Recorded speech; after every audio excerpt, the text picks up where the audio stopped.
Si este contenido es de tu agrado, no olvides comentar, suscribirte, dejar tu me gusta y compartir el video. Ayúdanos a crecer para llegar a más personas.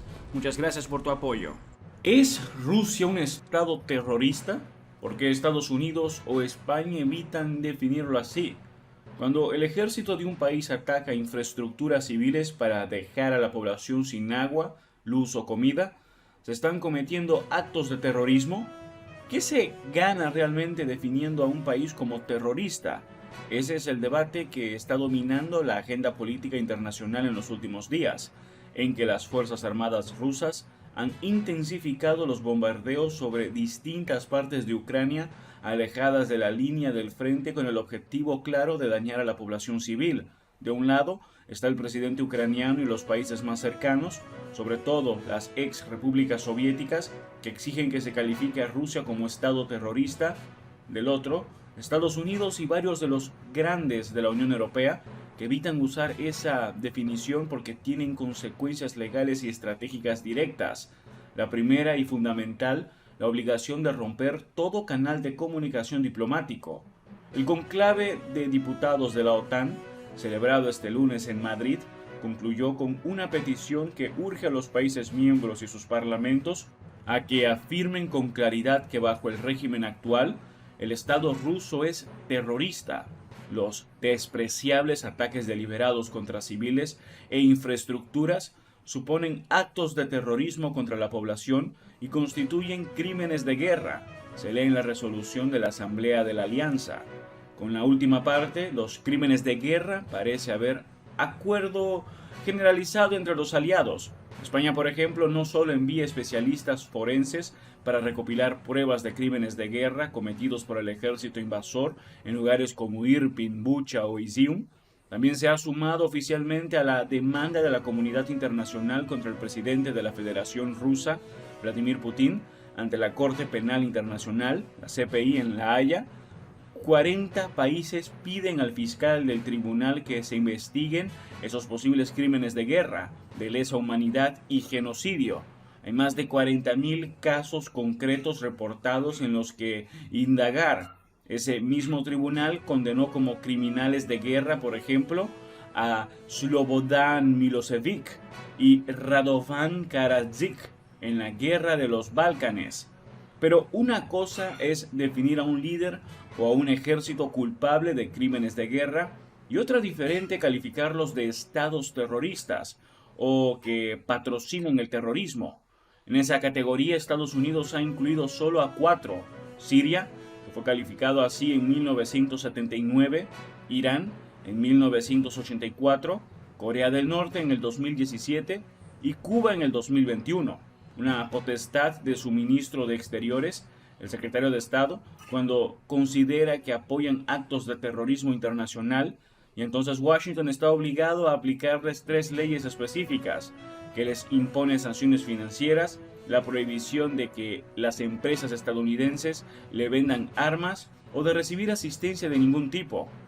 El Congreso de Estados Unidos ha pedido en una resolución a Joe Biden y a su ministro de Exteriores Anthony Blinken que designen ya a Rusia como Estado que patrocina el terrorismo. El presidente, sin embargo, lo ha rechazado de forma rotunda. Explica la Casa Blanca que sería contraproducente porque esa designación podría obstaculizar la entrega de ayuda a algunas zonas de Ucrania devastadas por la guerra y dificultaría la participación de empresas u ONGs en un acuerdo negociado por Naciones Unidas y Turquía para exportar el grano desde los puertos bloqueados de Ucrania. Además, alegan socavaría la coalición multilateral sin precedentes, es decir, podría alienar a países que no tienen una posición tan claramente predefinida. Esto debilitaría el músculo diplomático de Washington, Bruselas y el resto de aliados a la hora de apretar a Putin. Entiendo la renuencia en Estados Unidos. Necesita dejar algunas puertas abiertas para garantizar que haya diálogo. Por ejemplo, para evitar una escalada nuclear, dice a un periódico de España, Charlie Salonius Pasternak, analista del Instituto Finlandés de Asuntos Internacionales. Para ellos es contraproducente y sienta un precedente con claras repercusiones diplomáticas y legales. Este canal sigue abierto, como quedó de manifiesto en las conversaciones entre bambalinas durante el G20, según cuentan fuentes diplomáticas conocedoras. Además, si un país es sancionado por patrocinar el terrorismo por Estados Unidos, las consecuencias se filtran a parte del tejido empresarial internacional.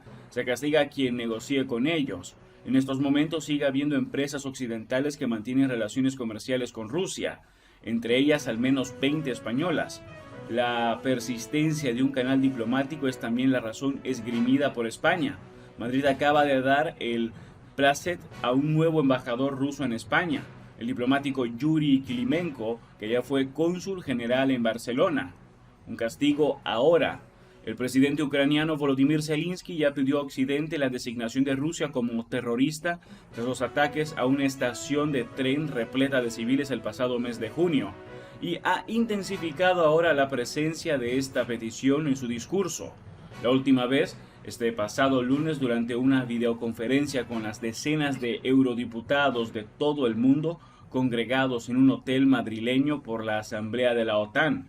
Para Ucrania tiene todo el sentido y es claramente beneficioso. Los posibles juicios sobre crímenes de guerra se harían después de la guerra. Designar a Rusia como terrorista cambia el marco a otro nivel ahora, durante la guerra, y es una forma de imponer más sanciones porque obliga a los países a cumplir con ciertas restricciones, subraya. En Europa empieza a aumentar la presión, aunque presidentes como el francés Emmanuel Macron ya han rechazado explícitamente llamar a Rusia terrorista. El Parlamento Europeo ha votado este miércoles a favor de designarlo Estado promotor del terrorismo que usa medios terroristas, en una resolución que ha contado con el apoyo de los grupos mayoritarios de la Eurocámara, con 494 votos a favor, 58 en contra y 44 abstenciones. La Unión Europea no tiene un marco legal que concrete las implicaciones de considerar a un Estado como terrorista, al contrario que Estados Unidos. Por eso el Parlamento ha pedido también que se desarrolle un tal mecanismo con medidas restrictivas, como por ejemplo un embargo total a las importaciones de hidrocarburos y uranio ruso o abandonar del todo los gasoductos Nord Stream 1 y 2, además de castigar a sectores como los diamantes y aumentar las sanciones contra las criptomonedas. La presidenta de la Comisión Europea, Ursula von der Leyen, ha tomado nota de lo decidido por el Parlamento y ha acusado verbalmente a Putin de llevar a cabo ataques terroristas contra la población civil. Lituania ya ha dado el paso. Reconoció en junio que el uso que hace Rusia de la violencia contra civiles para conseguir sus objetivos políticos es terrorismo. Instó a otros países a hacer lo mismo. Durante años, Rusia ha apoyado y financiado a regímenes y organizaciones terroristas.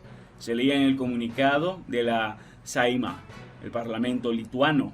Ha sido el mayor suministrador de armas del régimen del presidente de Siria, Bashar al-Assad, y ha atacado países soberanos, incluyendo el envenenamiento de la familia Skripal en territorio del Reino Unido o el derribo del avión de Malaysia Airlines, el MH17, que costó la vida a 298 personas. Moscú se ha mofado de todas estas iniciativas, ha calificado a la Eurocámara como organismo patrocinador de la idiotez. El grupo de mercenarios Wagner ha enviado una masa con trazas de sangre falsa a la sede del Parlamento Europeo, una amenaza explícita. Es con golpes de mazo en la cabeza como este grupo apoyado por el Kremlin ejecuta traidores y enemigos. Eso es todo por ahora. No olviden comentar y suscribirse. Hasta el próximo video.